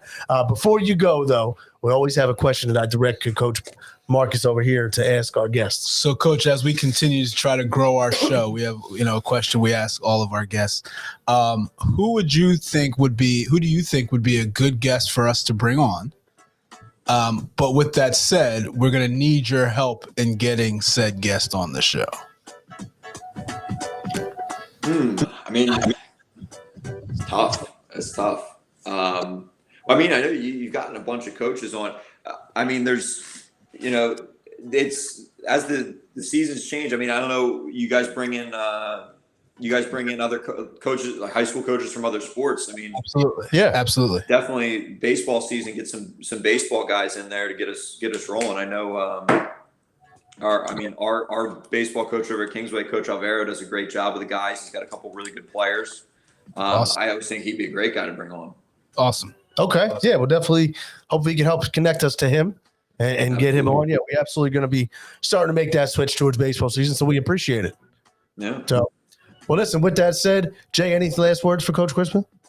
Yo, just appreciate you, Coach Chrisman. Thank you for joining the show, and I love the input. And please, I know we're interviewing you, we're highlighting you, but please come back on. Let's talk about this Eagles thing, man. Because I think I'm just trying to bring the large picture. That's all. I'm just trying to bring a little more clarity. You know what I'm saying? And thank you for this is a friend of mine. Randy's a friend of mine. You know what I'm saying? Thank you for just telling him just go watch the game. Don't root for Boston. Okay. Just go watch the game.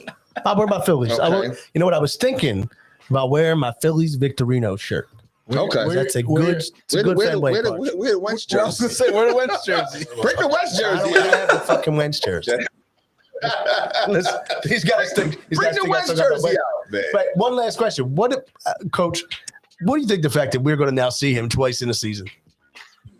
Oh my gosh! I mean, I think it's funny because they said when the schedule came out, I think the Colts are coming to Philly, and they were like, "Oh, Carson Wentz will come back." Now he's going to be in Washington. I mean, it's going to be crazy because the Eagles. I mean, all the Eagles fans go down to Maryland every year for the Redskins game or the Washington game. It's going to be crazy. Now, do you think that they give him a video tribute and standing ovation? I mean, they could do a video tribute. I don't think the fans will give him an ovation. But that's the other one. Like, that's the other thing with Carson Wentz is it's Howie Roseman made the problem. He made the problem. And again, hindsight's 2020. Like, again, we're sitting here saying like, oh, Carson Wentz, he is Carson Wentz, but Howie made the issue. It's Howie Roseman that made the problem. Like, I don't know. Well, and I will say, I will say that, just to bring a little more clarity into the picture, Coach, you have brought up about the Joel Embiid situation. That was after the injury and him balling out, right? Did Carson get his money while he was still hurt? No, I don't think he did. I think it was after he showed. So after that second season, when Nick Foles had to cover for him again, is that what you're talking about? When did he? Yeah. Damn. Right. So then you know what? I'm joining that. Howie was whack for that because he should have never gave him that money. I'm joining that ship. You're right about that. Yeah. He was whack because all Nicholas has done is cover for Carson. That's all I'm saying. He made it. That was all he did his whole career. He won a Super Bowl. Got him Super Bowl. What's his name? What's his name? What's my man name? And he was garbage too. And please, Kwame. There's no Trent Dilfer. Trent fucking Dilfer.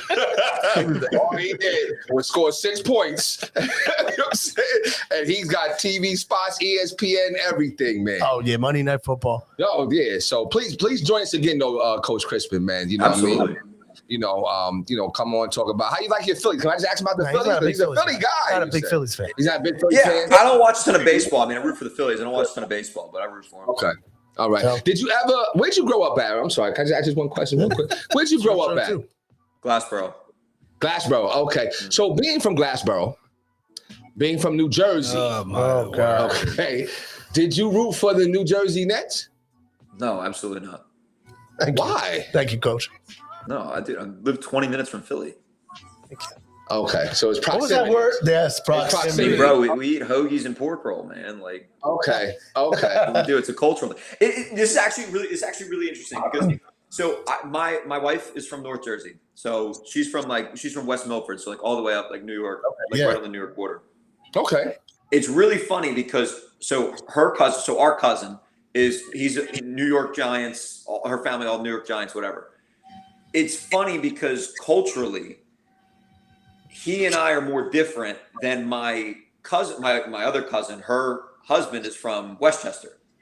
And he and I, when we talk about just, sports and growing up, we are more similar than my cousin from North Jersey.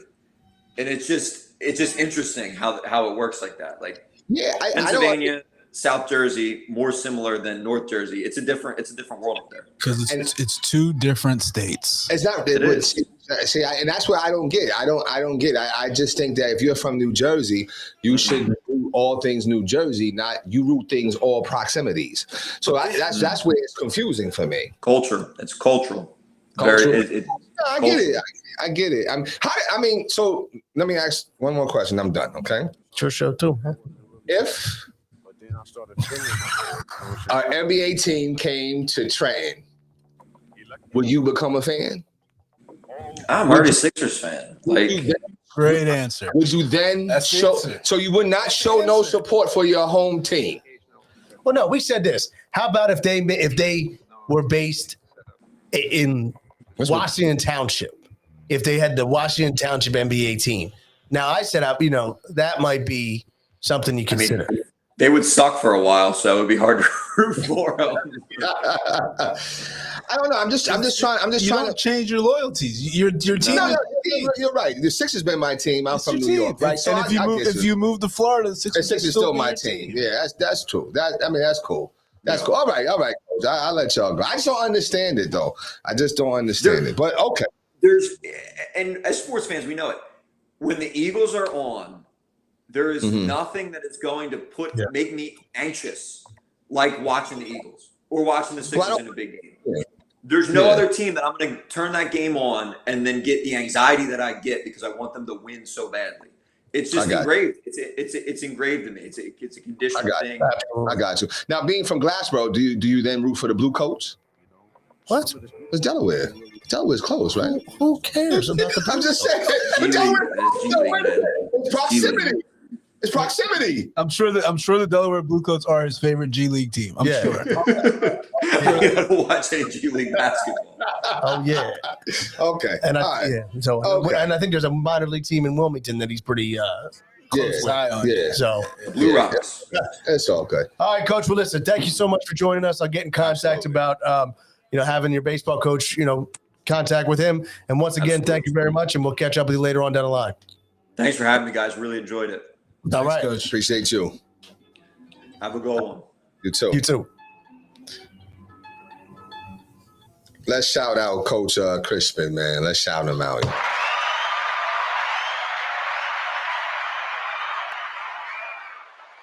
Oh yeah. Another fun interview. I was very impressed, with him being such a young coach. Yeah. Very impressed with his take on everything. Yeah. It was legacy though. Sometimes that's what legacy is important. You know what I'm saying? Because you learn from your tribe, so to speak, or your generations ahead of you. You know what I'm saying? So that stuff is critical. Yeah, absolutely.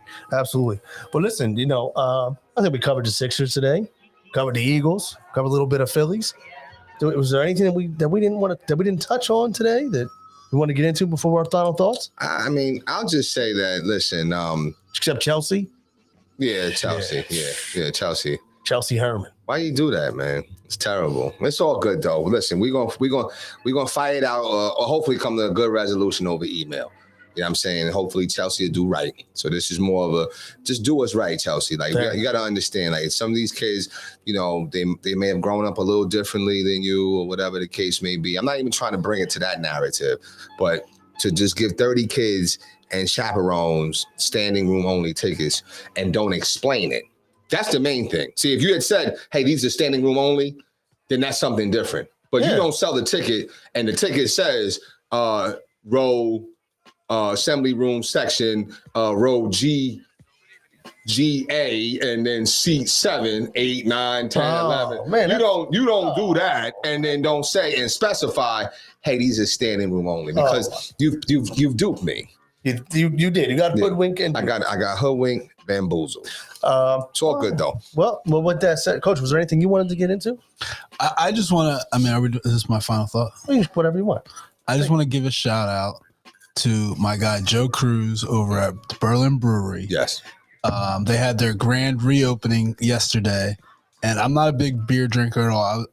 I drank a lot of beer yesterday. It was good stuff. It's a great place. They're open Thursday through Sunday.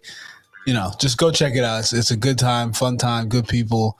And I'm just happy for them, man. There's a lot of people there last night, yesterday, throughout the day. So just want to give them that shout out. Yeah, let's give them a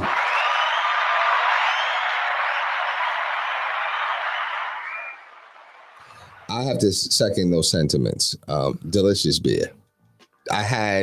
It was like a combination. First of all, you don't really go many places where you can combinize the beer. So the fact that you can like combinize it, and what I mean by that is you can have one flavor and another flavor and fuse it together. Wow.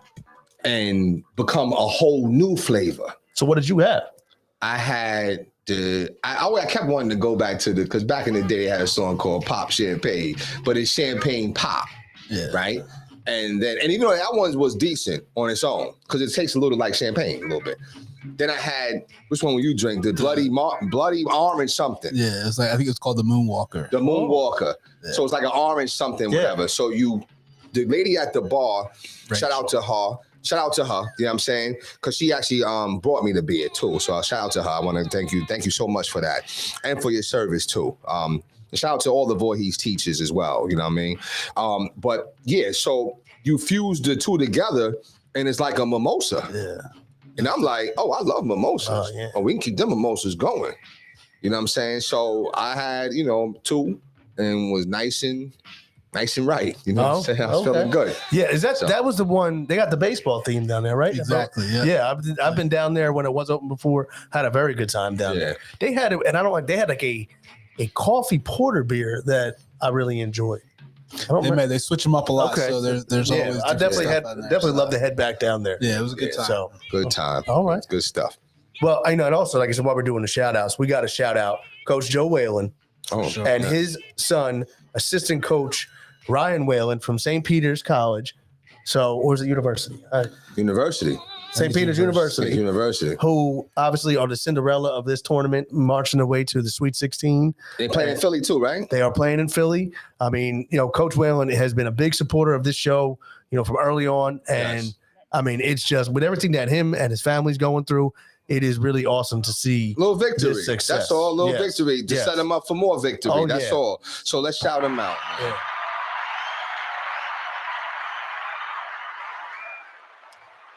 And I like to even shout you out, Randy. Well, hold on. Thank you. But you notice how I waited through all the claps. That's why I wanted to shout you out, because you have been patient and waiting and not speaking during somebody else's shine. Yeah. You deserve it. You deserve it. Yeah, man. I mean, it's exciting for them. I mean, it's funny because I know Coach was saying, "Oh, you got to get my son on," and we do plan on having Ryan on. But our interview now with Ryan, I mean, shoot, maybe it'll be national champion. Yeah, that would listen, it'd be pretty cool. But listen, with that said, we can get into our final thought just in general. How about yourself, Coach? What's your final thought for today? No, I mean, the tournament's still going on, so that's always exciting. I did want to bring up Shaheen Holloway, the coach at St. Peter's. The guard. Seton Hall? Yeah. He has two quotes that he has said so far in this tournament that I thought were phenomenal. The first one, the coach, the media asked him if he gets nervous before games, and he said, nervous? He said, this is just basketball. What's there to get nervous about? So I thought that was pretty deep.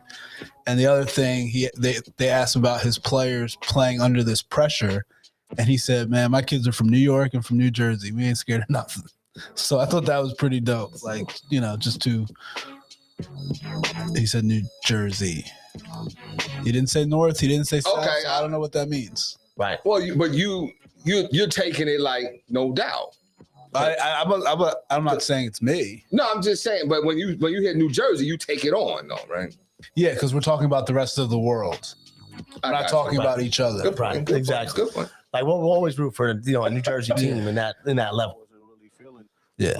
Say it one time. I said in the college level like that, we will root for St. Peter's. Yeah. I'm gonna leave it alone right now. I'm not even gonna touch it. But don't forget you made that statement. Don't forget you made that statement. College is different than pros. I don't know. Teams is teams, man. You know what I'm saying? Because I have no affinity, in my opinion, to like Nova and Temple. Where's St. Peter's at?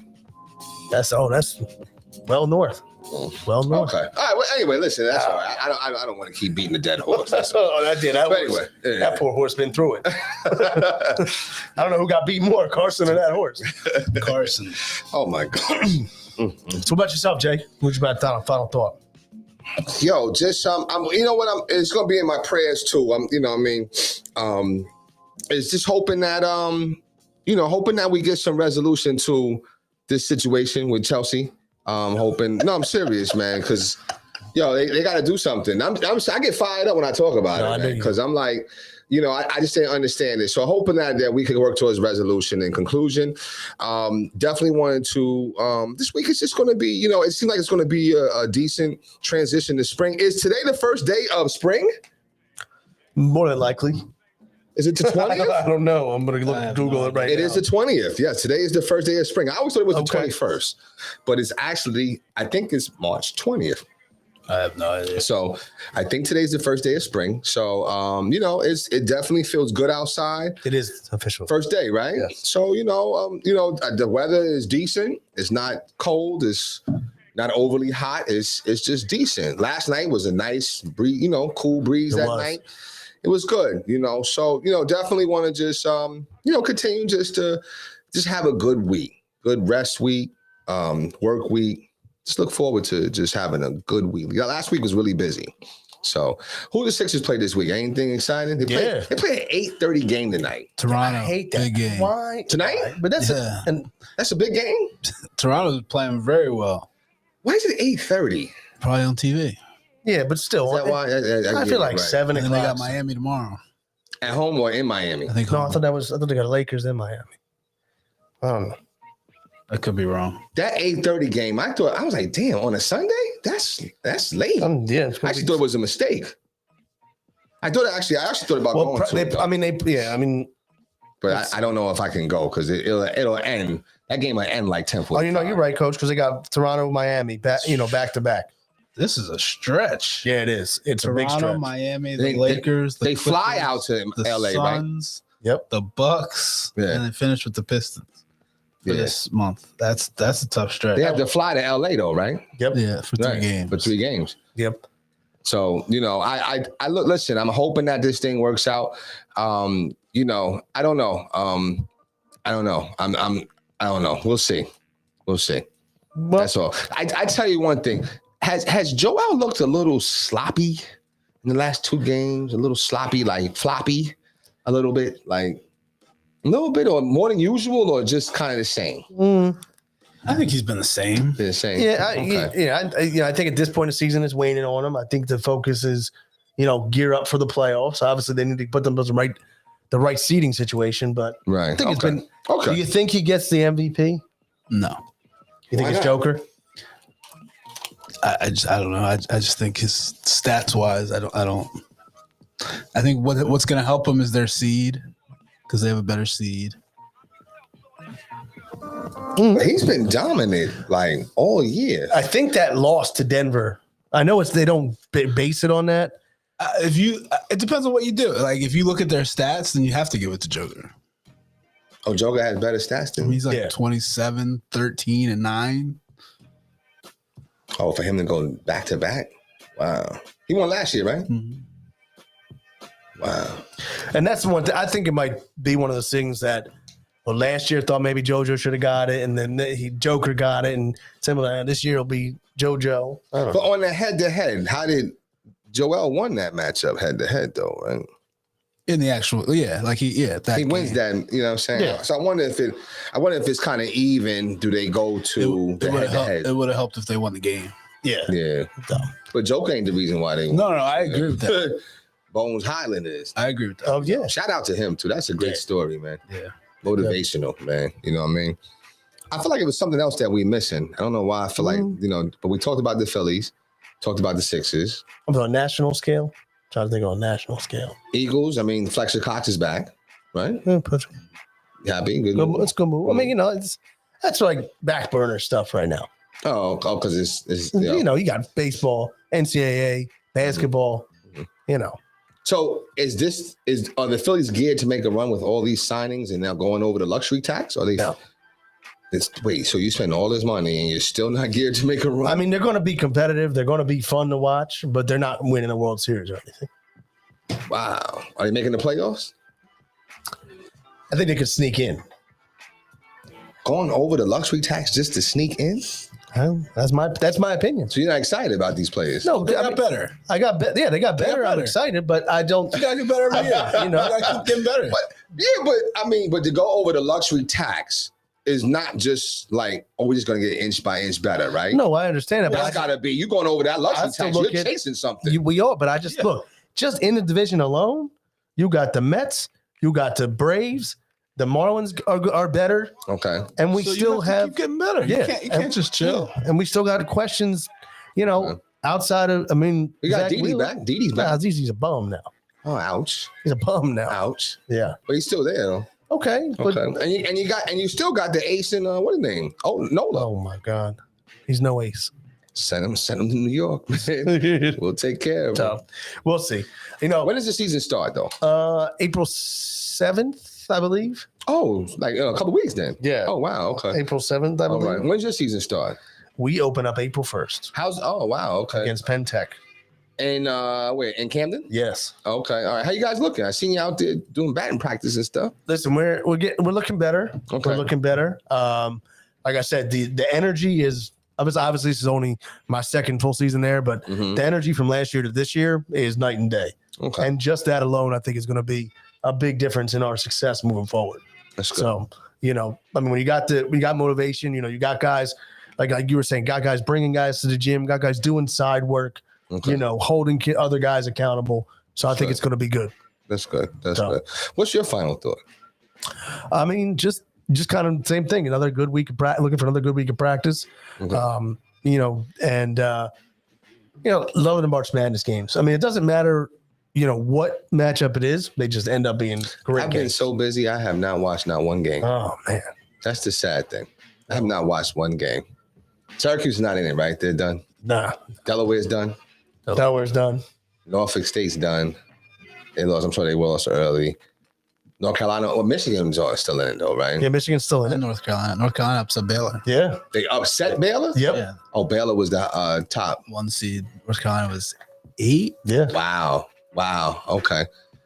Who's coaching them? Hubert Davis. Wow.